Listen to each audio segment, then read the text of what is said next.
Bismillahir Rahmanir Rahim. Alhamdulillahi Rabbil Alamin. Wa sallallahu wa sallama ala sayyidina Muhammadin wa ala alihi wa sahbihi wa tabi'ina lahum bi ihsanin ila yaumiddin. Wa anna ma'ahum wa fihim bi rahmatika ya arhamar rahimin.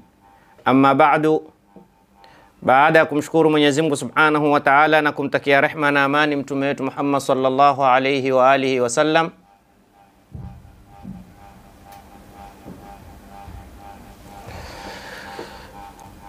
ni furaha kukutana baada ya likizo la sikukuu.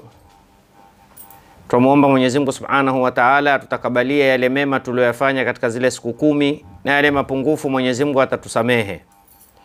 Na ni kawaida kabla hatujaanza kipindi hichi huwa tuombeana Mwenyezi Mungu Subhanahu wa Ta'ala, kujiombea sisi wenyewe, kadhalika na wale ambao kwamba washirikiana na sisi ima katika kusikiliza au kusambaza au kutoa maoni au kurekebisha au kushiriki kwa aina yoyote, wenye kutusaidia katika kurusha vipindi kama hivi, walokuwa ni sababu, ndugu zetu wa Tisona wote, wazee wetu, walimu zetu, Mwenyezi Mungu awape kila la kheri. Walokuwa hai, Mwenyezi Mungu awape afya njema, awape mafanikio katika dunia yao na akhira yao, awape ibada nyingi, awaridhie, awape siha, awape na afya, awape na mapenzi ya kuipenda hii dini na kuitumikia.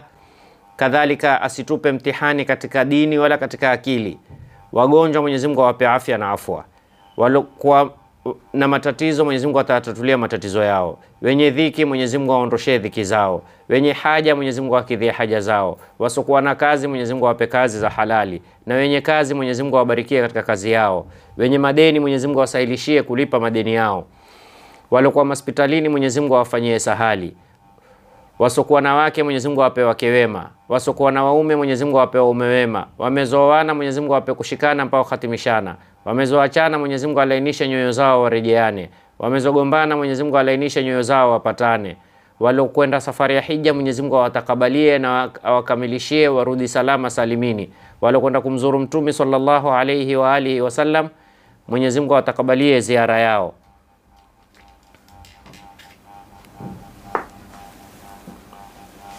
Na sisi ambao kwamba hatukuwafikiwa mara hii Mwenyezi Mungu atatuinulia hatua mwakani, na sisi tuwe ni wenye kwenda tukafanya ibada ya hija na umra na kumzuru bwana Mtume Muhammad sallallahu alayhi wa alihi wasallam.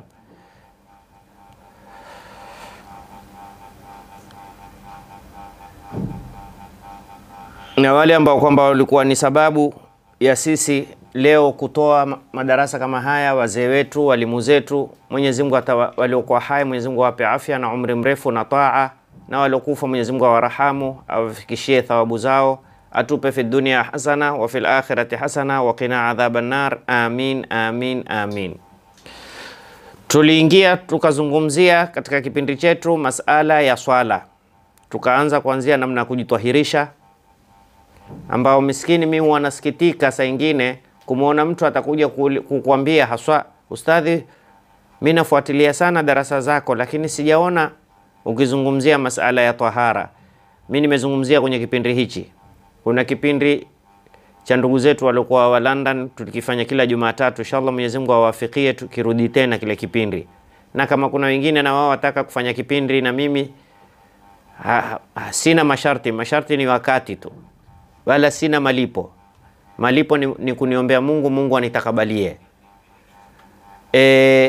Tulikuwa na ndugu zetu wa kutoka London, tulikiita kipindi chenyewe Darsa London. Kila Jumatatu tulikifanya, lakini kilisimama sijui kwa sababu gani, lakini mimi niko tayari insha Allah Taala wakati wowote kwa ajili ya kutumikia dini ya Mwenyezi Mungu. Muhimu iwe nyakati za kubaliana, watu wote wanaoona wataform grupu, kiwa kwa Zoom, kiwa ni kwa YouTube, ikiwa ni kwa TikTok. Niko tayari wakati wote madamu kutumikia dini.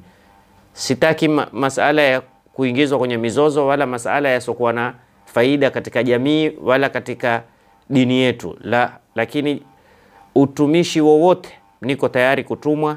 Sina bora tu tustahimiliane. Saa nyingine huwa niko safari na pengine niko peke yangu, huwa kuna uzito fulani, lakini ikiwa niko na nafasi niko tayari kutumikia. Tukamaliza masala ya swala alhamdulillah, na pia ninao kipindi ambacho nimeanza msikitini katika kitabu cha Al-Muqaddimatul Hadhramiyya, ndo nimeanza masala ya tahara. Wewe ambao kwamba hukufaidi, naomba ufuatilie kwenye kipindi kama hicho cha Muqaddimatul Hadhramiyya, ukiona kitabu chako, tuweze kuelimishana katika masala yanayofungamana na swala. Tumeanza tahara, tulipomaliza swala tukaingia masala ya zaka, tukaeleza hukumu za zaka. Sasa tuingia katika babu saumi, mlango wa kuelezea masala ya saumu. Masala ya saumu, sawa iwe ni saumu ya faradhi, sawa iwe ni saumu ya kulipa, sawa iwe ni saumu ya ada, sawa ni saumu za sunna, yote tutayazungumzia. Lakini kabla hatujaingia kuizungumzia saumu ya faradhi, saumu ina malengo gani, au kwa lugha panufu falsafatu saum, falsafa ya saumu katika Uislamu. Falsafa ya saumu, yani saumu ina malengo gani, saumu imewekwa kwa sababu gani, saumu imeletwa kwa faida gani, kwa natija gani? Je, saumu ni kutokula? Saumu ni kutokula. Je, yani Mwenyezi Mungu Subhanahu wa Ta'ala ataka kutuadhibu sisi kutukataza tusile, na yeye ndo alotuweka lazima, huwezi kuishi bila kula? Saumu ukiangalia utaiona ina undani sana kwa mustawa independent au kwa community, kwa mtu peke yake kama yeye ina faida kwake yeye, na kadhalika ina faida kwa jamii, kwa watu wote. Faida kama hii sio kwamba ni mujarrad ya wewe utakuwa umekaa njaa, huli au hunywi, au umekatazwa sijui kustarehe na mke wako kwa muda maalumu. La, bal ina umbali zaidi, ina undani zaidi, ina deep zaidi. Kwanza tukiangalia albu'du dhati, umbali wa kiuhalisia, utaona katika saumu utapata kuna malezi ya roho, na vipi mwanadamu aweza kupambana na kukataa na kile anachokitamani.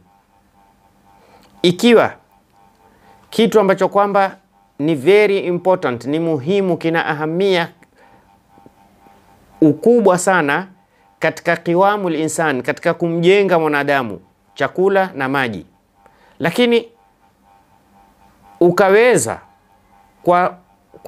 kwa furaha yako, kwa matakwa yako, kwa mapendeleo yako, ukaweza kujikataza. Sikuwa umeambiwa na daktari hufai kula sukari, hufai kula munyu, hufai kula chumvi, hufai kula sijui nini, hufai kula nini sijui. La, ni kwa khiari yako, umeipendelea we mwenyewe, umetaka wewe mwenyewe,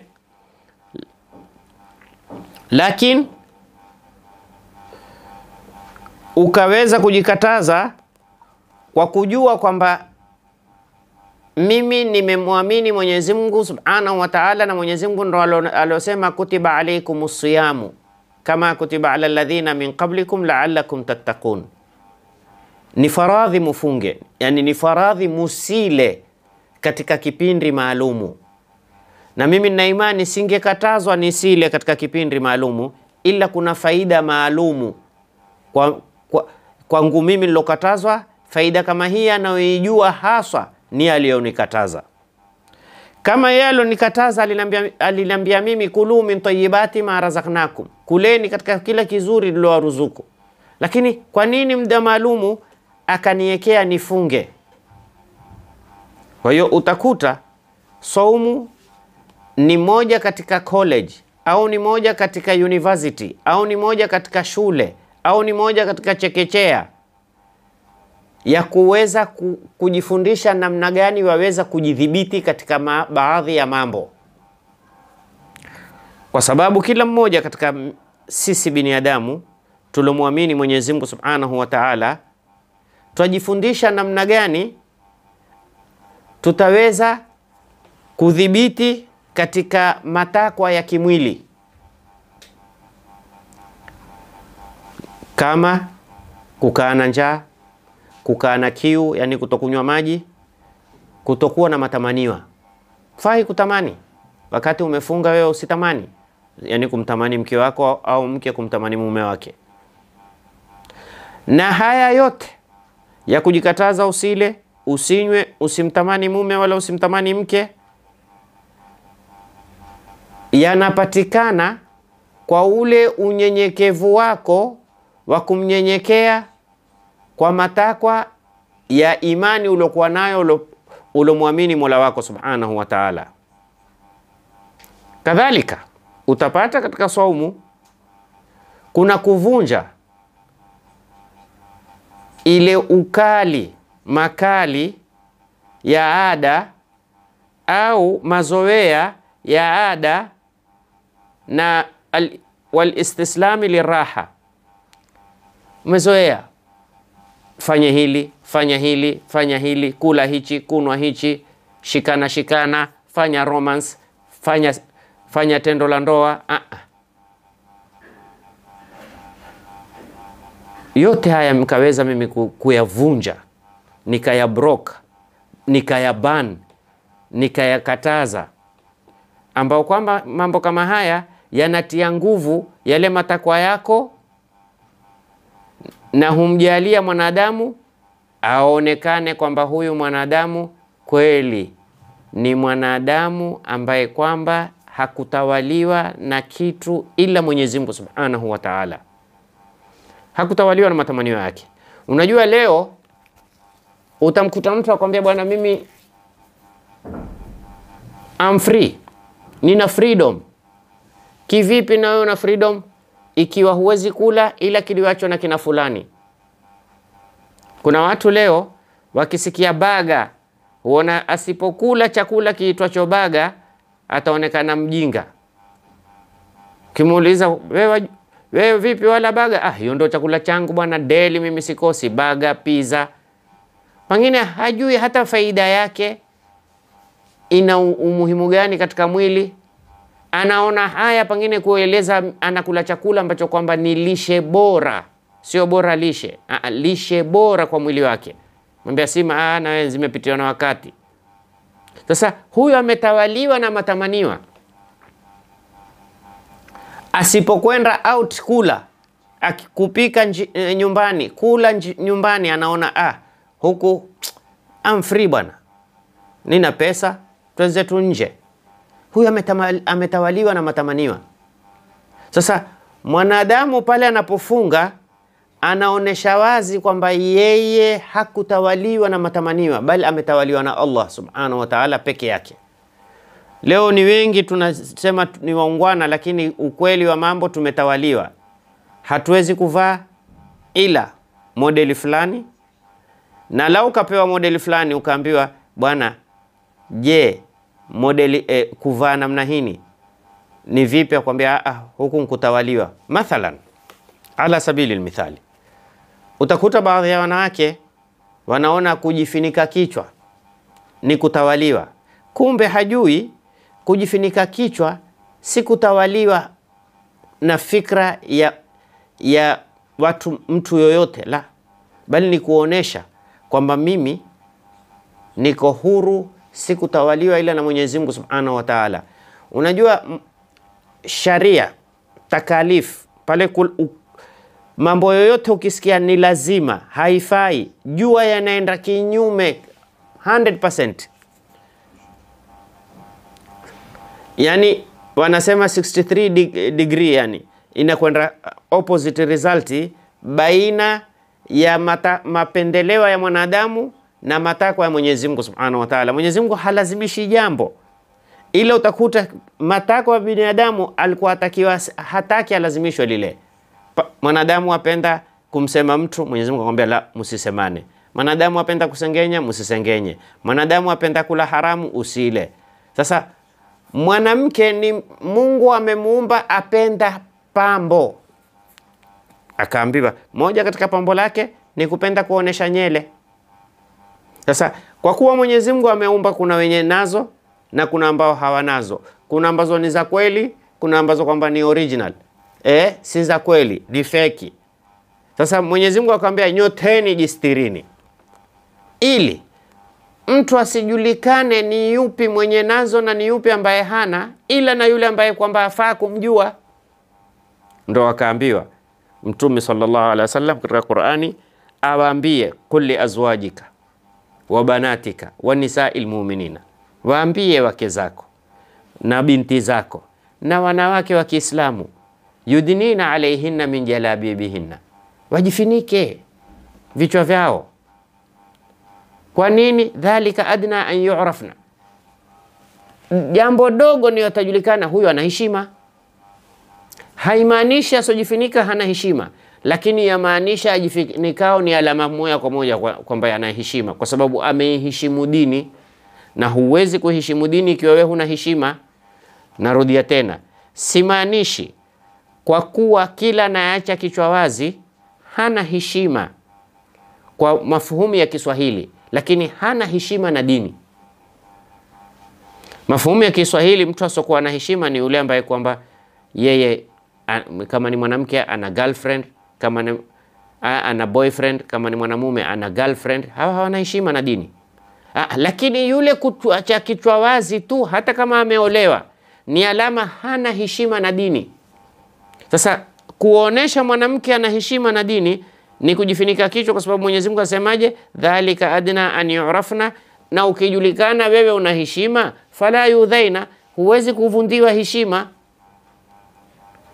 Huwezi kupata mtu akakwambia ngalia akili la farasi hilo, ngalia nyele zilivyopendeza, ngalia nyele zilivyokuwa ndefu, au ngalia kiparangoto, ngalia wigi. Umejifunika, hakuna weza kujua. Sasa utapata kwamba watu wengi wanadai wao ni wako huru, kumbe wametawaliwa, ni abdal li shahawatihi, ni mtumwa ametawaliwa na kile anachokitamani. Watu wanavaa nini na mimi nataka kuvaa, bila kuangalia sharia yasema yazungumzia nini.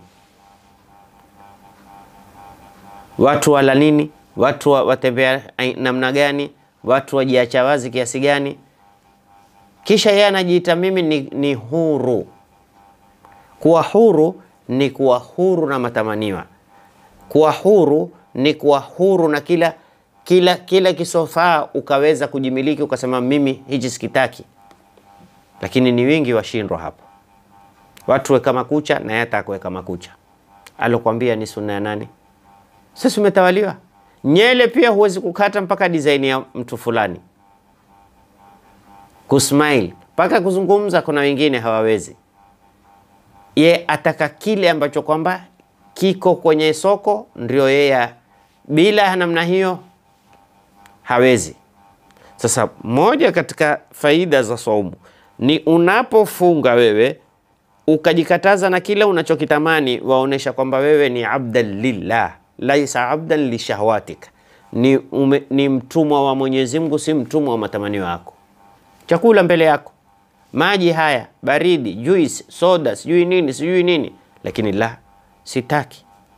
So mimi sikutawaliwa na matamanio, mimi nimetawaliwa na Allah. Alitakalo Allah ndio nilitakalo mimi. Kadhalika tunapata katika saumu kama alivyoelezea Mwenyezi Mungu Subhanahu wa Ta'ala, na hii ndio lengo kubwa, alghayatul ulya, upeo uliokuwa wa juu sana, the top one. Yani malengo makubwa nini? Taqwa Allah, ni kukamilisha uchaji wa Mwenyezi Mungu katika kufunga. Na ndio Mwenyezi Mungu akatuambiaje? Ya ayyuhalladhina amanu. Kwa nini asinene ya ayyuhal muslimun? Kwa sababu huwezi kufunga ikiwa wewe huna imani. Unaweza kuwa wewe ni Muislamu, lakini si kila Muislamu anafunga kwa maana ya funga, lakini muumini lazima atakuwa afunga, kwa sababu imani ndio inamguide yeye, inamkinga yeye na inamlekeza yeye afikie kwenye malengo ya kufunga. Ya ayyuhalladhina amanu kutiba alaykumus siyam, mumefaradhia nyinyi hiyo siyam. Siyam kwa maana shumuli, kujikataza na kula, kujikataza na kunywa, kujikataza na kusengenya, kujikataza na kudharau. Hata unapomuona mtu amekula, sema Muislamu gani ule? Sema miskini. Ya Rabbi, kama ulivyoniafikia mimi, muafikie na yeye. Lakini unapomdharau mwenzako katika kwa wewe umejiona, na hili ni tatizo liko sana katika ibada, katika wanaofanya ibada. Illa man rahima rabbu, illa ule alorehemiwa na Mwenyezi Mungu. Ule watu uswali, yeye uketizie nje, kama usimjaji. Umemuona mtu wewe watoka kufanya ibada fulani, yeye hukumuona katika kufanya, mdhanie ima ataswali baadaye au ameswali kabla yako wewe, au ya Rabbi kama haswali muafikie na yeye aswali. Lakini kumjaji tu na kumhukumu, kumbe ule hata haswali, kumbe ule hata hingi msikitini, kumbe ule hata hafungi Ramadhani. Sema pengine ana maradhi ya sukari, pengine ana pressure, pengine ana tatizo hili. Ya Rabbi, mpe naye afya njema na yeye aweze kufunga ya Rabbi. Lakini utamjaji, ili takalobaki Mwenyezi Mungu Subhanahu wa Ta'ala itabidi ya kuhukumu. Kwa nini umeingilia kazi yangu? So kazi ya kuhukumu ni kazi ya Mwenyezi Mungu Subhanahu wa Ta'ala. Kama kutiba ala alladhina min qablikum, wenzenu walifaradhiwa namna hiyo hiyo. La'allakum, ni hakika mukifunga na nyinyi muna imani, tattaqun, mutapata tikaya, kinga, au mutapata ucha Mungu zaidi kwa kutekeleza hii ibada. Kwa sababu taqwa, alkhawfu min aljalil. Wenyewe watuambia at-taqwa, tafsiri yake ukitaka uhalisia ni nini maana ya taqwa. Unaposema fulani ni mcha Mungu, alkhawfu min aljalil, yuamuogopa. Wal amalu bitanzil, na akila anachokifanya anakifanya kwa mujibu Qur'ani inavyosema. Wal istidadu li yawmi rahil, na kujiandaa kwamba mimi kesho nitaondoka, mimi naondoka. Unajua tatizo sisi tunapoelezea tunasema kesho na mimi nafa. Tuwe kama mfano wa Nabii Allah Isa, alikwenda mahala akawaona wazee na vijana. Nabii Allah Isa alipita mahala akawaona wazee na vijana, akawauliza wale wazee, nataka niwaulize swala. Mtu ana shamba, amemeza mahindi yamekauka, yameshakomaa, yameshakuwa tayari, ilobakia ni kufanya nini? Akasema ilobakia sasa ni kukatwa tu. Basi ndio nyinyi, jitayarisheni, mshafika wakati wake wa kukatwa. Mjue saa yoyote mwenye shamba atakuja akate. Wale vijana wakasema si haba, sisi bado. Nabii Allah Isa akawazungukia wale vijana akamwambia, mtu ana shamba, amemeza mahindi, yale mahindi bado ni machanga, hawezi kukata kwa ataka kutafuna mahindi machanga? Akamwambia naam. Akamwambia basi ni nyinyi. Mjue saa nyingine mwenye shamba huwa hahitaji mahindi makavu, hahitaji mahindi ya kalimu mabichi. Kwa hiyo hali ya ujana usikughuri ukasema mimi bado sijakomaa. Kuna vingine vinaliwa vikiwa vibichi. Saa nyingine kuna maembe mabichi utataka kufanya achari, hatuingojee yaive. Na Waswahili walisema zamani, sema huanguka kidanga ikabakia nazi. Kidanga ni ile nazi ndogo, haijawa nazi, kikali kidogo chianguka na nazi iko juu. Ilikuwa iunguke ile nazi ilozeeka, lakini nazi kabakia. Sasa Nabii Allah Isa alitaka kubalance, kuwaonesha kwamba sote, wewe ambaye kuwa bado ujue kuna vingine valiwa vibichi havijaiva, na wewe uloiva ujue tayari time yako, wakati wowote utakuwa ni mwenye kukatwa, wakati wowote ni mwenye kuvunwa. Sasa alkhawfu min aljalil ndio maana taqwa Allah, kumuogopa Mwenyezi Mungu. Wal amalu bitanzil, na kufanya kwa mujibu wa Qur'ani inavyoamrisha. Wal istidadu li yawmi rahil, na kujiandaa siku ya kuondoka. Kujiandaa haimaanishi kutengeneza sanda, ni maana kuwa mimi naondoka kule nendapo nimeandaa nini.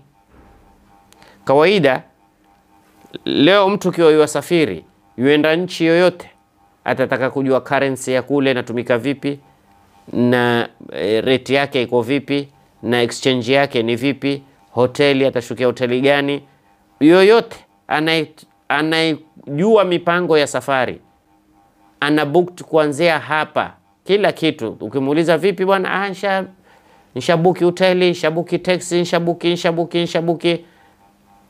Suala, sote tunajua tutasafiri twendao kwa Mwenyezi Mungu Subhanahu wa Ta'ala. Tumebuki nini? Tumeandaa nini? Mashukio yetu tunajua ni yapi? Tunajua tutapokelewa vipi? Tumewaandaa wenye kutupokea?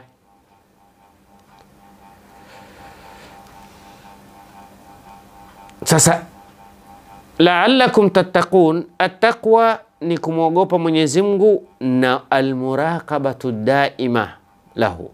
Siku zote kabla hujafanya kitu, muangalie Mungu katika kile kitu, akiridhia, akikubali, akitaka, akipenda, amekuruhusu. Leo mtu akiingia mahala, kabla hajafanya lolote, mwanzo anacheki kuna CCTV. Akiona kuna CCTV, yuajua namna ya kufanya. Hata kama ana maradhi ya basili, atajikuna kwa mpango. Nini? Isije akachukuliwa kwenye CCTV, yuwafanya jambo kisha ikaleta tafsiri nyingine. Kwa hiyo hata kitako mtu na mkeo ameenda hoteli, mwanzo akiingia ile hoteli ataangalia hii room haina CCTV, chooni hakuna CCTV. Na ndio kaona mpaka tumewekewa program hivi sasa kwenye simu, ukiwasha, ukiitembeza katika chumba, kama kuna kamera yoyote, hata ukiweka kwenye kamera ya simu nyingine, itakuwa lia alam kukuonesha hapa kuna kamera. Maana kuna kamera zinaitwa kamera makhfi, secret camera. Huwezi kuzijua. Wewe unaona ni globe, kumbe ina kamera ndani yake. Sasa ile program inakuonesha hapa kuna kamera au hakuna. Nini? Aogopa kutukuliwa. Lakini tunajua kwamba Mwenyezi Mungu ametuwekea kamera hazituache. Ma yalfidhu min qawlin illa ladayhi raqibun atid, illa una CCTV za kufuata. Moja yaandika mazuri, moja ya capture mazuri, moja ya capture mabaya. Na subhanallah, Mwenyezi Mungu ametujalia ulimwengu wetu wa sasa, mtu akitaka kujipiga picha, yuatafuta kameramani mzuri, na position nzuri, light iwe mzuri, sijui rangi iwe nzuri. Ujue kama wewe kamera yako ya update na kamera ya Mungu ni ya haki iwe update. Leo CCTV zatakuwa na sauti, zatakuwa video 4K, kuna mpaka za 8K, mpaka ziko za 12K. Yote nkutukua matukio very clear ya Mwenyezi Mungu. Na Mwenyezi Mungu anatuambiaje katika Qur'ani? Ya ayuhan nasu taqu rabbakum alladhi khalaqakum min nafsin wahida wa khalaqa minha zawjaha wa batha minhuma rijalan kathiran wa nisaa wattaqullaha alladhi tasaaluna bihi wal arham inna Allaha, tuelewe, inna Allaha, hakika Mwenyezi Mungu, kana alaikum, uwe juu yenu nyinyi, yani kazi yake juu yetu sisi, raqiba, ni mfuatilizi, anatufuatilia.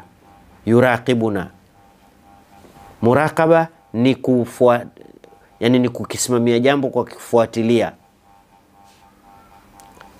details. Leo kaambiwa bwana kuna watu wamewekwa wanakufuatilia wewe, utakuwa kwa lugha ya kikwetu mavi kitambarani, huna raha. Nimetumiwa jamaa wananifuatilia. Hutuba zako zinafuatiliwa, darasa zako zinafuatiliwa, kazi zako zinafuatiliwa, sijui nyumba zako zinafuatiliwa. Wewe tu siku hizi mtu ameweka CCTV, akiona magari kila siku haielewi, huingia wasiwasi. Watu gani hawa? Mbona mimi kila nikitoka naona kuna gari tofauti tofauti?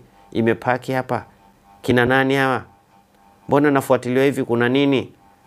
Elewa mimi na wewe tufuatiliwa. Wa kullu saghirin wa kabirin mustatar, hatta smile. Ukismile, ulismile kumfurahisha, kumtia imani mwenzako, au ulismile kwa kumdharau mwenzako, hata smile yafuatiliwa. Kwa hiyo asema hofu ya Mwenyezi Mungu, almuraqabatu daima lahu, ni kumtunga Mwenyezi Mungu siku zote, wewe wamchunga. Na saumu yaotesha, yani ni sababu ya kukuotesha wewe huu muraqaba, huku kufuatiliwa, hata fil khalawati. Kwa sababu hata ukiwa privacy, wewe unapokuwa umefunga uko nyumbani, hakuna mtu, ulikuwa unaweza ukatukua maji ukanywa, chakula ukapika, kisha ukapiga mswaki ukatoka, hakuna angekuelewa, hakuna angekufahamu. Lakini kwa kuwa wewe wamchunga Mwenyezi Mungu Subhanahu wa Ta'ala, hata ukiwa privacy. Sasa moja kitakachokufundisha ni saumu. Kwa nini ulikuwa uko peke yako na hukwenda kinyume na matakwa ya saumu? Sababu mimi simfungii mtu, namfungia Allah Subhanahu wa Ta'ala. Kadhalika saumu katika falsafa yake na faida yatupa tazkiyatun nafsi wa tathhiriha, kuitahirisha nafsi yako, kuisafisha. Katika leo tunahitaji sana, leo kuna kitu anaita dialysis, kusafisha figo na ule uchafu, utasafishwa ile damu. Lakini ni wengi katika sisi tunahitaji dialysis ya moyo, si kwenda kwa daktari wa moyo hospitali. Ndio ni uende hospitali, lakini si hospitali hizi tulizozoea sisi, ni hospitali maalumu alizozungumza Mwenyezi Mungu Subhanahu wa Ta'ala, kad aflaha man zakkaha. Na ndio wanazuoni Mwenyezi Mungu awajaze khairi wakatuwekea elimu yaitwa ilmu tazkiya, ilmu tasawuf, ilmu ya kusafisha. Safa, tasaffa, faswafa, fastafa, fasumia sufi. Alijisafisha, akatakasika, akaitwa sufi, yani mina safa. Aishi hana chuki, aishi hana kinyongo, aishi hana husda, aishi hana ghili, roho mbaya, hajui kumkufurisha mtu. Lao hawa ndio walivyokuwa waja wa kitasawuf. Mtu amezungumza, amefanya mambo 99 ya kuonesha huyu ni kafiri, lakini akafanya moja tu la kuonesha yeye Muislamu, atayacha yote 99 abakisha lile, kwa sababu kazi yao ni kuwakurubisha waja na Mola wao, ni kuwaingiza watu katika dini ya Allah Subhanahu wa Ta'ala. Kinyume na wengine, ana mambo 99 ya mema, moja tu lina shubha, lile moja ndio kazi yake. Kafiri wale, mushriki ule. Subhanallah. Yani badala yeye aingize watu katika dini, kuna watu kazi yao kutoa watu tu katika dini. Ukimuuliza umemsilimisha nani? Hana. Lakini amewatoa wangapi? Kila kwenye darasa lake watoa watu kwenye dini. Na hao anaowatoa katika dini wana mambo 99 ya imani, ni jambo moja tu amefanya, tena lina shubha ndani yake, khalas. Ule kafir bwana.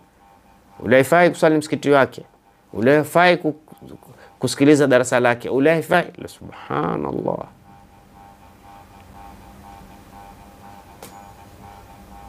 Sasa moja katika faida ya saumu ni kukupa wewe tazkia, kukusafisha nafsi yako min ruunatiha, min amradhiha, amradh an-nafs, kibri, ujubi, riya, sum'a. Haya ni maradhi mabaya, haya ni maradhi maovu. na wanazuoni wametunga vitabu, Mungu awajaze kheri. Mfano akina Imam Ghazali, mfano akina al-Imam Abdullah bin Ali al-Haddad, mtunga vitabu namna gani vya kukuonesha wewe yani ubaya wa nafsi, uovu wa nafsi. Na nafsi ni mbaya kuliko shetani, kwa sababu shetani Mwenyezi Mungu Subhanahu wa Ta'ala ametuambia katika Qur'ani, wa imma yanzaghannaka minash shaitani nazghun fasta'idh billah. Shetani ukisema a'udhu billahi khalas. Lakini nafsi hata ukapiga a'udhu billahi mara ngapi? Na ndio tofauti dhambi ya shetani, pale mtu akakwambia hebu piga a'udhu billahi, sema a'udhu billahi minash shaitani rajim khalas. Lakini dhambi ya nafsi, hata ukaambiwa vipi piga a'udhu billahi, piga wewe, mswalie mtume, mswalie wewe, ile dhambi si ya shetani. Usije kisha baadaye ukasema nilikuwa ni shetani amenipanda kitwani. Hakukupanda shetani. Shetani uko kule kule miguuni. Shetani hampandi mtu, ni nafsi yako bado. Unapokuja ukaambiwa tafadhali patana na mwenzako, tafadhali msamehe mwenzako, mimi simsamehe, hata akaja fulani, hata akateremka Jibrili. Jibrili atakuteremkia wewe mwenye chuki? Jibrili akiteremkia mitume amekwisha. Wewe atakayekuteremkia ni malaika mmoja tu, ni Israeli basi. Na Israeli atahaji yeye, atatuma kibaraka chembecho lugha ya kisasa, atatuma wale vichuzi vyake aje kutukulie mbali. Sasa ukiwa nafsi yako imetahirishwa, imetahirika na ule uchafu wa nafsi, huna kibri, hujioni, ukaona alhamdulillah sihaba mimi, kuna watu sihaba mimi, kuna la we bado.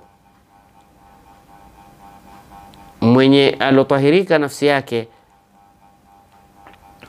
angafanya wahum min adhabi rabbihim mushfiqun, waogopa, wanakite, yani wanaogopa, yani wao hufanya lakini huku wanaogopa.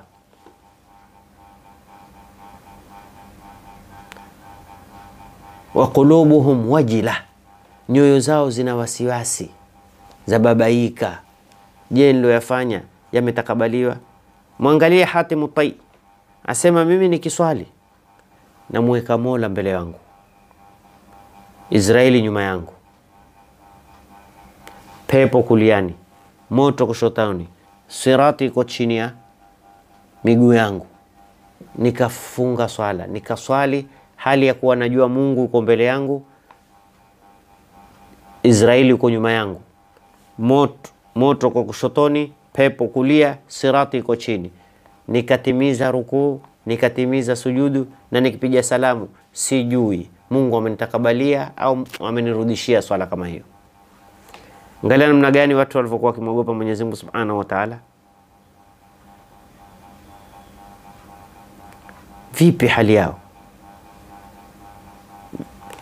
Mimi na wewe hatujafanya na tunajiona sisi hakuna kama sisi. Nasallallahu salama wa afya. Usimdharau mtu, usimuone mtu duni. Henda ule unemdharau, ikawa pengine utaingia peponi kwa shufaa yake. Al-Imam Ahmad bin Hanbal rahmatullahi alayhi alitiwa jela, akateswa sana na Khawarij. Alipotoka aliulizwa kitu gani umefaidika jela? Akasema kwa wasia wa mwizi. Mwizi alinipa wasia. Ule mwizi alikuwa kila siku akienda kiiba, akichapwa kisawasawa, akubali kuwa ameiba, akubali. Akimwona Imam Ahmad bin Hanbal ameteswa mpaka ameingia, amepata jeraha baya sana, akamwambia ya Imam. Alikimpenda sana huyu mwizi Imam Ahmad, lakini ilikuwa kule kuiba kumemuingia katika damu yake, ni uraibu. Akamwambia ya Imam, mimi sikuiba, ni kweli nimeiba, lakini sikubali. Hawa wabidii hao wananiadhibu, wakiniadhibu nikubali, mimi sikubali. Ikiwa mimi nimeweza kuwa msimamo na mimi niko kwenye batil, Kwa hiyo mimi nakuomba wewe uko kwenye haki, mimi najua uko kwenye haki, usibabaishwe, bakia hapo hapo, subiri hapo hapo, mimi nasubiri na mimi niko kwenye batil. Akasema wasia wake ndio ulinipa himma zaidi.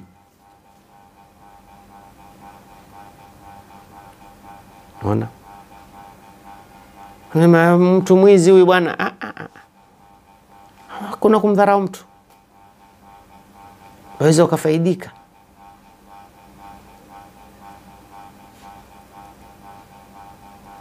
Kwa hiyo usimdharau wala usijikue ukajiona wewe ni bora kumshinda mtu.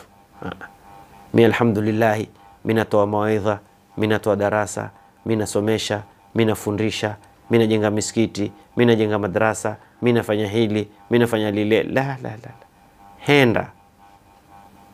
Henda yule ulomdharau ukaingia peponi kwa shufaa yake. Wenyewe wanakuambia henda maasiya yalorithisha unyonge na udhalilifu ni bora kuliko taa ilorithisha kiburi na kujikua.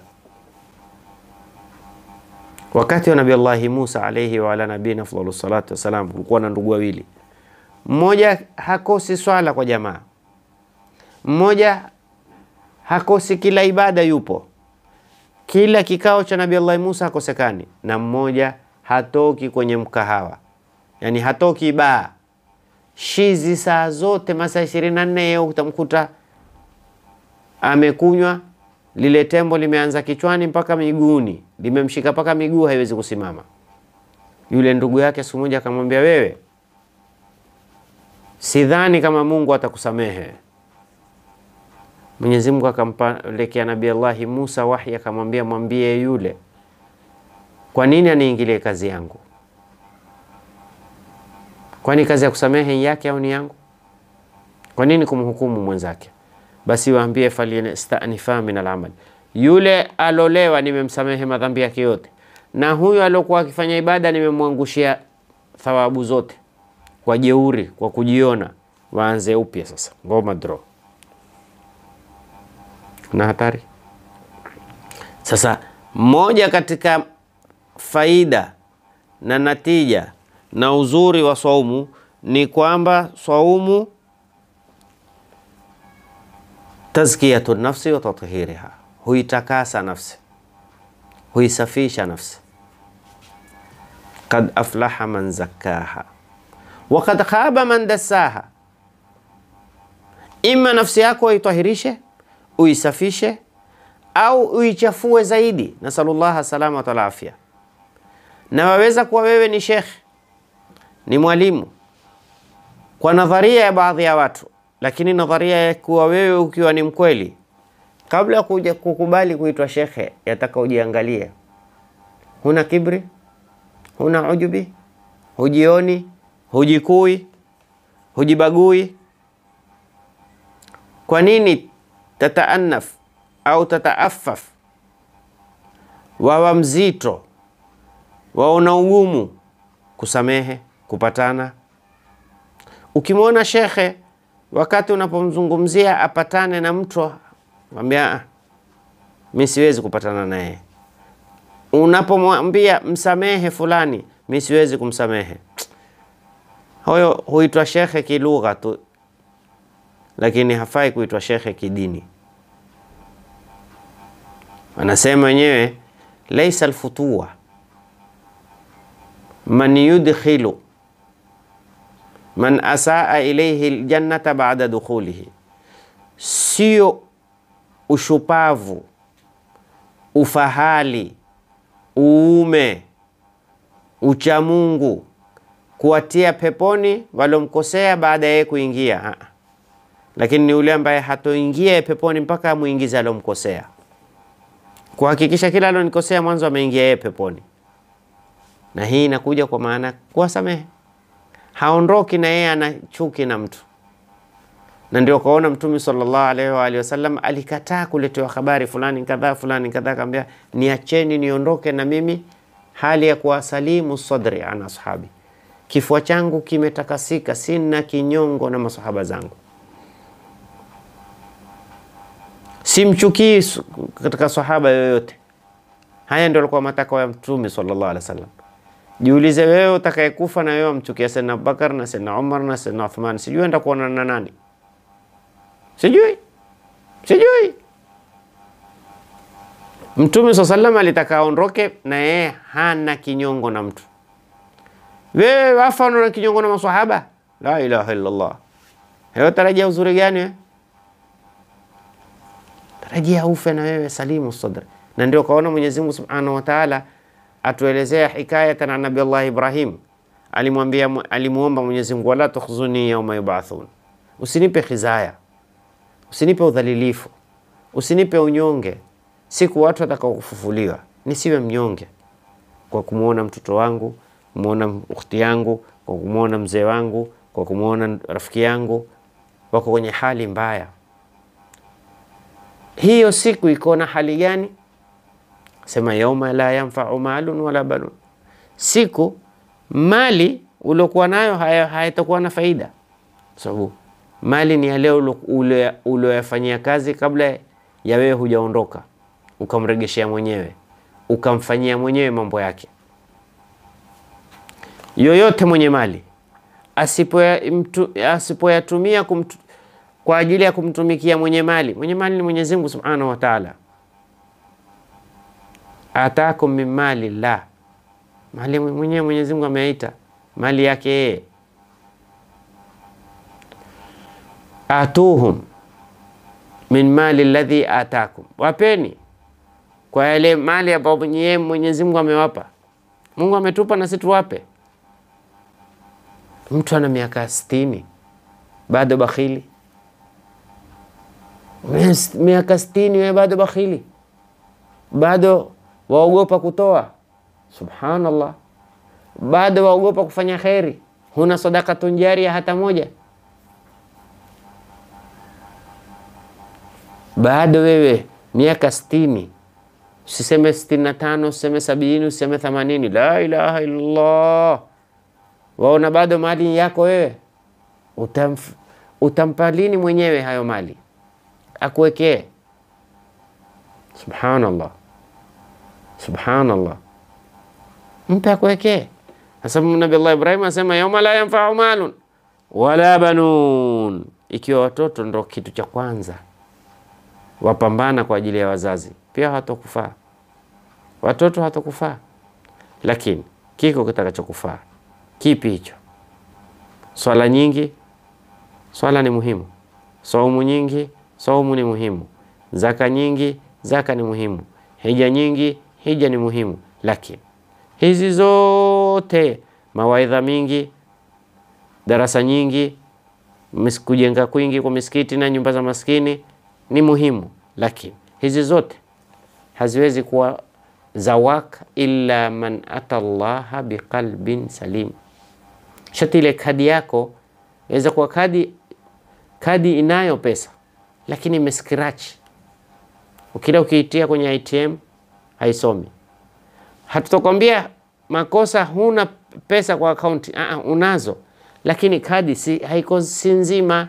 Kadi ni mbaya, ina scratch, haisomi, na benki imefungwa kutoa pesa mpaka uwe kwa ATM mashini. Sasa ukitaka upate pesa wakati wowote, shati uhifadhi ile kadi na scratch.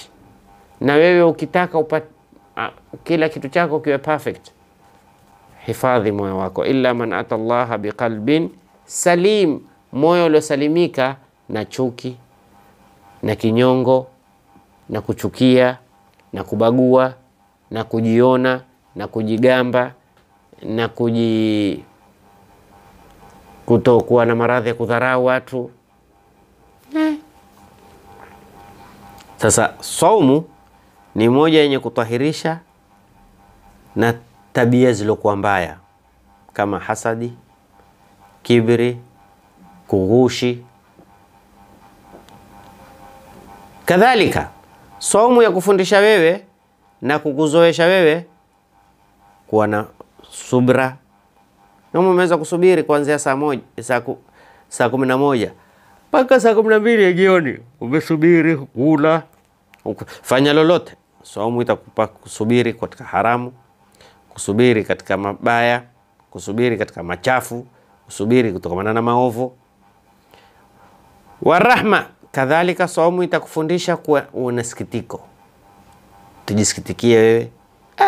Mimi ikiwa mtakula ambao ni muhimu, kula kuna nisaidia mimi, napata vitamin.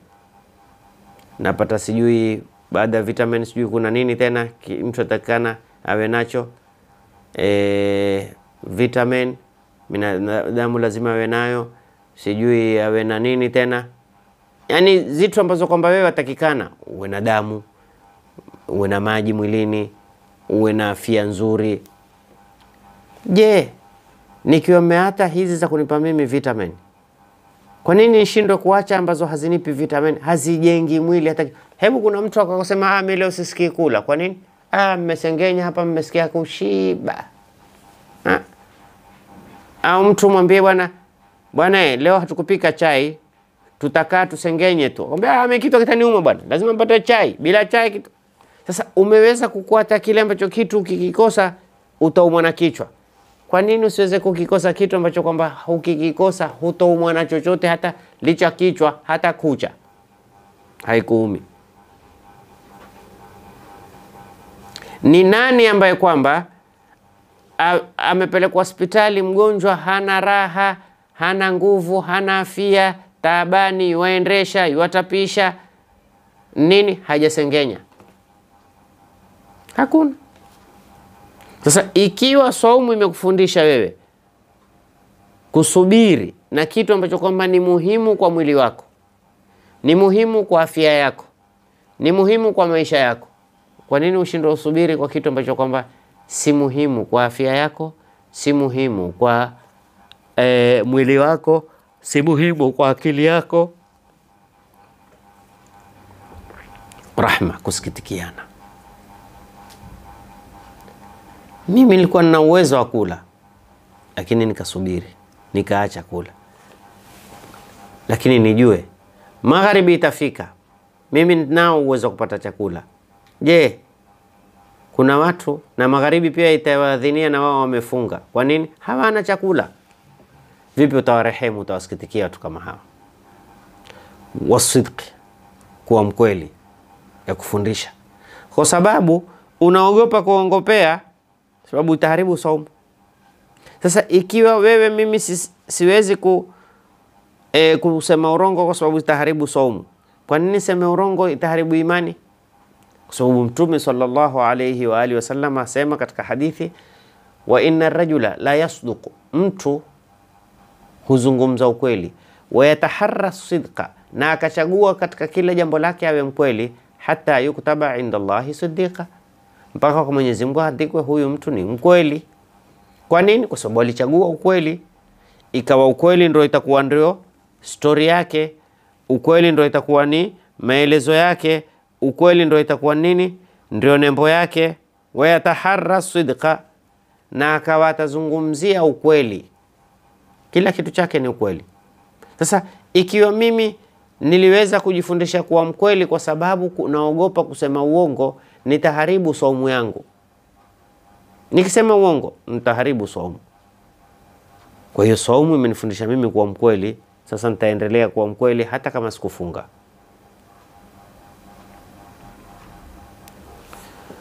Saumu humfanya yule alofunga biwahdati almuana, kuhisi kwamba ni sote twateseka na njaa. Mimi tajiri, ingawa ninao vyakula kila aina, lakini njaa ni tesa. Basi kumbe kuna watu nje ya Ramadhani pia wanapata tabu sana. Katika makula maelezo ambayo kwamba nimeyapenda ni kuona maskini huzunguka sana kwa ajili ya kutafuta riziki.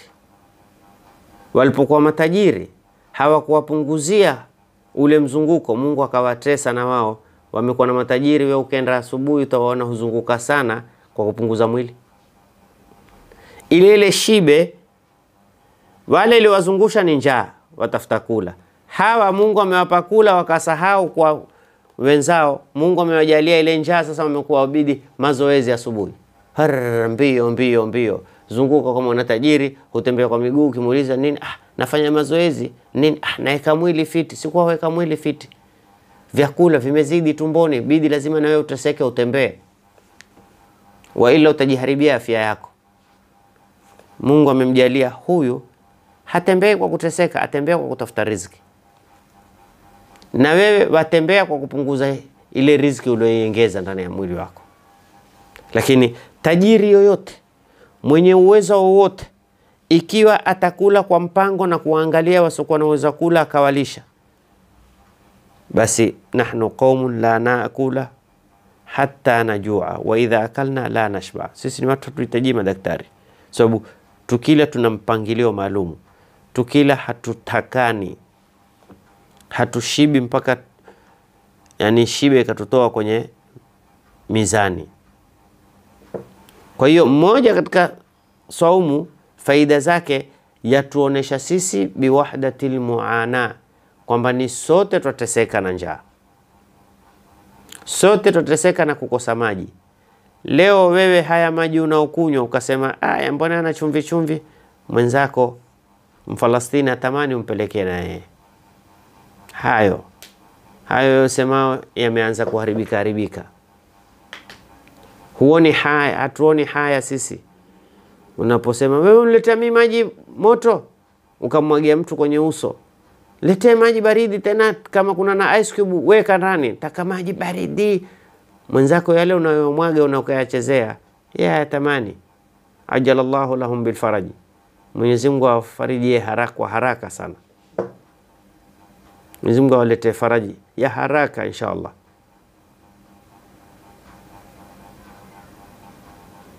Ndugu zetu wa Palestina, Mwenyezi Mungu atawakomboa. Mwenyezi Mungu atawatolea sababu na wao wazijue hizi siku za Mungu. Wamekuwa hawajui Idi, hawajui Ijumaa, hawajui siku ziko vipi kwa dhiki. Sasa unapofunga utajua dhiki za wenzako. Kwa hiyo saumu itakufundisha uwe na raqiqul qalbi, moyo laini, moyo mwepesi, na ukumbuke neema Mwenyezi Mungu. Wakati wewe umeweza kula, usema alhamdulillah, si haba, mimi Mwenyezi Mungu ameniruzuku ya Rabbi. Na nakuomba kila asopata hii riziki kama hii umpe na yeye. Kila asoweza kuifikia riziki kama hii mfikishie na yeye. Na una uwezo ukamwangalia mwenzako. Haya ni baadhi ya masala yanayofungamana na falsafa. Bado tutaendelea inshallah kuelezea falsafa kabla hatujaingia masala ya saumu. Hasa tutaka tufike kwenye malengo. Leo mfanye biashara yote ikiwa hapati faida akwambia sijaona faida ya biashara. Lakini mimi na wewe tunaofanya ibada tumeona faida ya ibada? Tumewahi kufikia kwenye malengo? Kwa nini tufunge tumetoka kwenye Ramadhani, tumetoka kwenye siku 9 hizi za kufunga, tumeonja ladha, tumefikia kwenye malengo ya saumu. Saumu imetufundisha kitu, saumu imetupa somo ya jambo fulani. Kitu muombe Mwenyezi Mungu Subhanahu wa Ta'ala. Bado kuna wenye kufunga Alhamisi, kesho Jumatatu funga na Alhamisi. Kuna wenye kufunga, tutahijiwa tena mfungo 4, kuna Tasua na Ashura, tutakuja kuzielezea kwa makini insha Allah Ta'ala. Mwenyezi Mungu atupe kila la khairi, atuepushe kila la shari. Allahumma arina al-haqqa haqqan warzuqna ittiba'a wa arina al-batila batilan warzuqna ijtinaba birahmatika ya arhamar rahimin. Wa sallallahu ala sayyidina Muhammadin nabiyil ummi wa ala alihi wasallam. Alhamdulillahi rabbil alamin. Naam, kuna swali.